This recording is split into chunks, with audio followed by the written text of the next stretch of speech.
This is episode 117 of the Rhythm Rise podcast. We are back again with another one. I'm back with my co-host. I'm Antonio Hughes.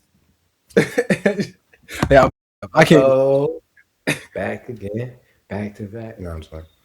What's up? I wanted to see if you could do it, bro. You see, it's not easy. No, You see, it's not easy. I After I started did it a laughing. hundred. If I wouldn't have Wow. started laughing, bro, I would have had it. I would have had it, bro. Nah, how's it going, bro? Pretty good, pretty good. About a month into work. A week into the new year almost. So we're getting there, but I'm feeling great. Finna get transferred. Really just trying to get the year started off strong. I actually did start the whole 2 albums per week thing. I'll let y'all know at the end what my 2 albums were, so stay tuned for that. Okay. I think I'm gonna join you. I think I might just do one though. I'm not gonna lie. I might join you and just do one a week, and we buddy up on that one. Okay. But this will be a short episode this week. A couple of things to talk about, and I felt like the news topic you sent me was interesting because we did just talk about Spotify potentially raising prices. So tell me what Mr. Trump is doing this time. So Donald Trump, throughout the whole first year of his presidency, he was doing a lot of different tariffs and sanctions, different countries. We saw him obviously in Canada. We saw him in Mexico. We saw him in places like Japan, and there was a lot of other places where there was different tariffs put on, obviously China, um, different places like that. But now he's talking about possibly imposing fees on some of these European companies that operate within the U.S. He's really just trying to push U.S. companies to really build out more, and he's trying to put more money just in the U.S. companies.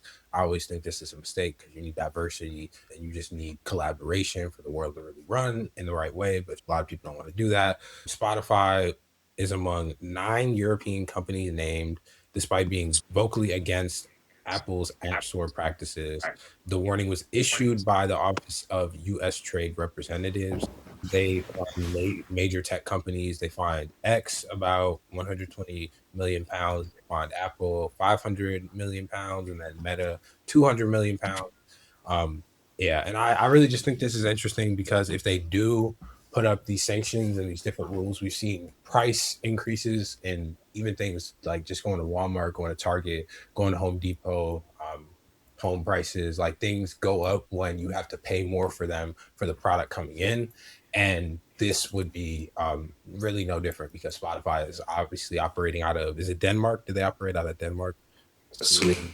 Sweden. They operate out of Sweden. So if they're in any way fined for this, or if they're constantly getting any type of like tariffs or fees on operating in the US and not, like, I guess having a main office in the US or having their main head location in the US, then I could see this kind of playing into a reason they might throw out there for, oh, you have to increase prices. I found this interesting because I never thought about the EU finding American companies, and now we're doing it in retaliation, right? And as a byproduct of the EU saying, you know what, we're gonna charge Apple, we're gonna charge Meta, we're gonna charge Twitter. America turns around and like, you know what, we're gonna charge Spotify. Um, I don't know, man. This might be the year that I get off Spotify in a big way. I might go to the little freemium model and go pay for. I don't know because I used YouTube Premium last year and I enjoyed it, and it's seeming more and more like Spotify. Spotify is adding so many features. Like I saw a feature today that was I searched Two Chains and Larry June because I was trying to hear their project, Mhm. and it made a playlist of all Two Chains and Two Chains and Larry June music, like on the spot. It made me a playlist that you could save to the library. And I feel like they're getting so techy. It's like some of it's cool, and some of it's like I don't know if I needed this. Yeah, some of it does take away from the music. Like I feel like a lot of those platforms did turn into or even started out as tech platforms. Like they were never trying to just be music companies. Obviously, like you said, Apple doesn't care if music doesn't make them any money in any year because obviously they're focused on other stuff. Most of the companies that are working within or selling the music or the ones that you go to go stream it aren't really I guess invested in music. Like even YouTube, like even though yeah, they have the YouTube music videos and all that type of stuff, I still feel like their not main focus is not rappers, musicians, and stuff like that. Even though they do bring a lot of eyes and attention to the platform. So Isn't that crazy though? I mean, I guess it makes sense, right? Because like when you think of what drives the most revenue for advertisers, it's not music videos, right? nope. It's definitely like financial content, tech content, stuff like that, lifestyle content. That stuff drives the most. But it probably, in terms of consumption, it's probably higher than all of that, if we're being honest. So it's like, even if it's not worth as much per person, and but you have more people, should it be valued higher? That's really the question. And I guess um, YouTube's answer is shown where they allocate their money, right? And if they're not allocating their money there, then obviously they don't think so. They've devalued how much music is actually worth, like by the Right? dollars. They did it to themselves. Yeah, they literally did it to themselves. So if they would have kept music as a high ticket item, like one thing I hear people say is like the fact that music stayed around more when you couldn't buy or couldn't access every single album ever made every single year. You could only maybe buy 10, 12, 14 albums a year, whatever you could afford, depending on like how much money you had when you were a kid, when it was CDs and when it was things like that, when you had the hard physicals.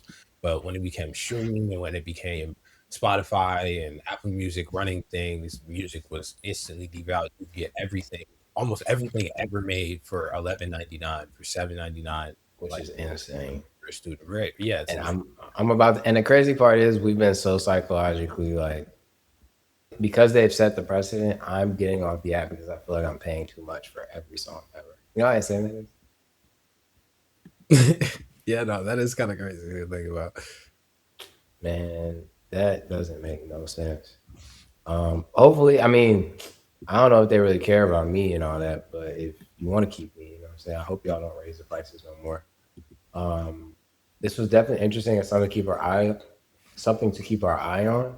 I feel like what YouTube Music is doing, I think there's going to be some things that should be interesting this year. Them pulling their stats from Billboard lets me know that they're going to do something else with their stats, so or their data. So I'm interested to see what they decide to do. But other than that, I just remembered there was something else I wanted to talk about. Did you see LaRussell is trying to sell 100,000 albums in 30 days? Yeah, I saw Kyrie bought one for 11,000. Yeah, I wanted to get. Hold on, one second, I want to pull it up. But he getting to that bread. People sending that money over. I ain't gonna lie to you.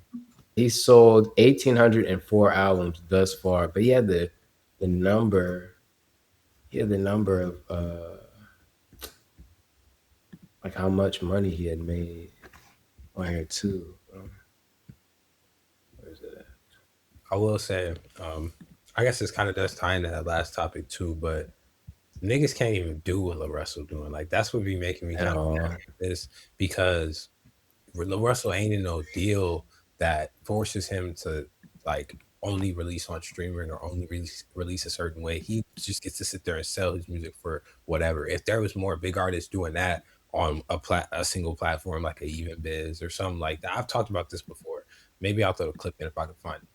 I was definitely talking about G Herbo too. I remember that, but Yeah. yeah, there's just like not enough artists on a different platform that's um more like being physical because even Biz feels more like physical. Like I'm paying for each individual album. There isn't many platforms that have everybody like that. So I think I'm past the point of feeling like everybody wants to be independent, bro. I'm past it. yeah, Like, obviously. as somebody who's like in the process of trying to do something from scratch or trying to keep something going after multiple years of doing something and still trying to turn the corner, it's like, bro, we're nowhere like to be. We are in. There's no entity, but it's just me and you. It's Yeah. just me and you. So like, for there to be no entity behind us, we're not behind, but the volume in which we have to put stuff out to just see everybody, we're nowhere near it, right? And so like to think and we're putting in consistent, I feel like fairly consistent effort compared to the masses, right? Somebody trying to do something, right? I'm not like knocking what I'm saying, but I'm saying if you're trying to grow it into something substantial, we're not there yet. And so think about what the rappers would have to do to sell.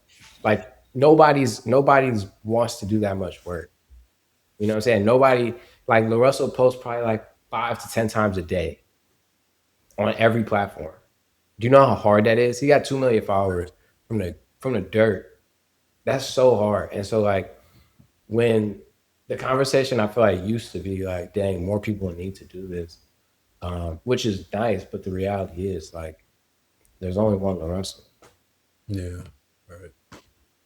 which I think is so cool. I wonder like if you're putting like, and this is the thing, I don't know how much he takes home, right? Like it doesn't matter. But in terms of how much he generates, I wonder like where in total, like we're totaling just revenue dollars bottom line, like who he would like stack up against, like in terms of our favorite rappers or people that are more notable. Because it would just, I feel like that would encourage more people to attempt, like to see that, oh, he's making X, Y, Z. Dang, this might be more of a viable route type of deal.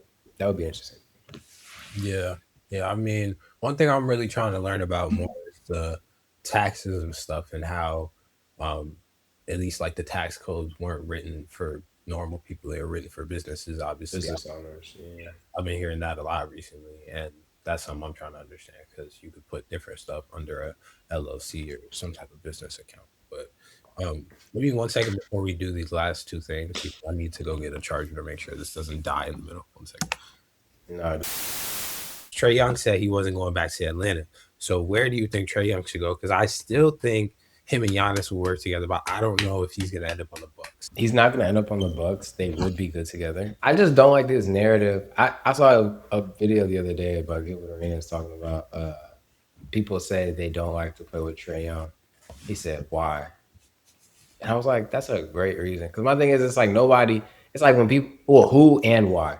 Because nobody's ever just came out and said, don't nobody fuck with Trey Young. It's always reporters. Like, it's never been a player.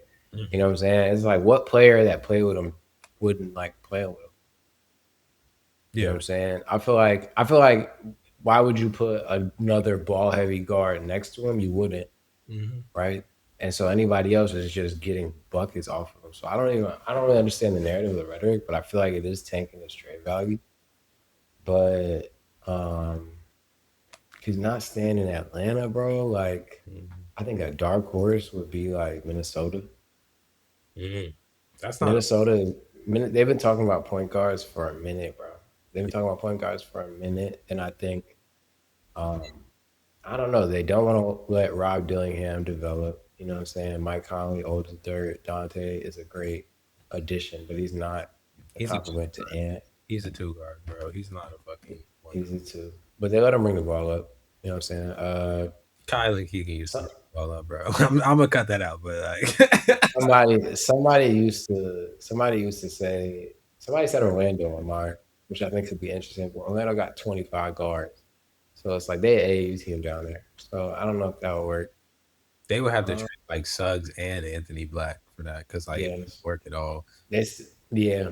Yeah, they have to trade a lot of them. Who else? I don't know.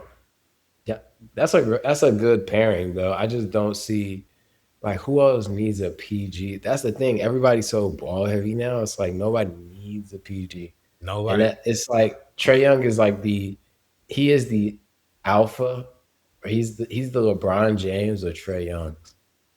What? I don't know who the like he's the like the point guard that's gonna go give you 20 and 10. Like he's the alpha of that. There's nobody out there giving you 30 and 10 now that's not 6'10. Yeah, no, you're right. I just wanted to ask you because I was sitting there thinking about it at work, and I was like, I don't know who would really take him at this moment.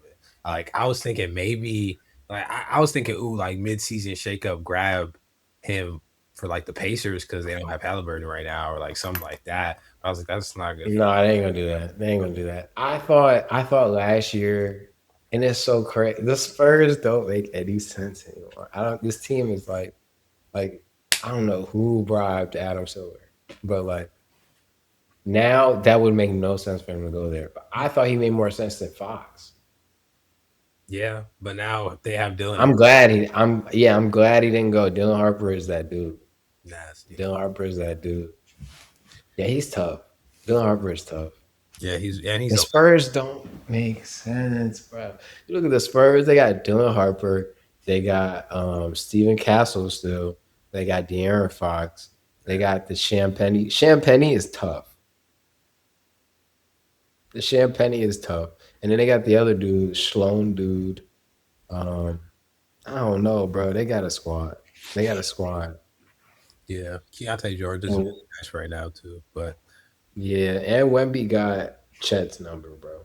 oh yeah, no, Chet can't fuck with him, bro. Chet cannot fuck with that nigga. And every time you see the games, he be disrespectfully blocking that nigga. It's not like a It normal. ain't even. It ain't even like skill. Well, it is a little bit skill. So I think Wemby's ball handling fucks my head up every time I watch. Yeah. Every time I watch that shit, I'm like, bro, what the fuck? What the fuck? I don't understand. I don't understand. How can you train with Jamal Crawford and Akeem Olajuwon? That's not. Yeah, no, you're right. That's not That is insane. uh, Okay. Back to these music topics. So this week we got another new track from Doechii and SZA. They did a little collab. It's called "Girl Get Up." I thought it was pretty good. Um, One thing I always wonder is why do these people hide SZA's rap ability under her ability to sing? You know, we like SZA raps too, and the fact that Doechii was over here getting at that nigga Aiden Ross. We don't like that nigga anyways. I don't know. I thought this was a pretty good track though. you thought it was good. I like Jay Versace is a great producer, bro. Mhm.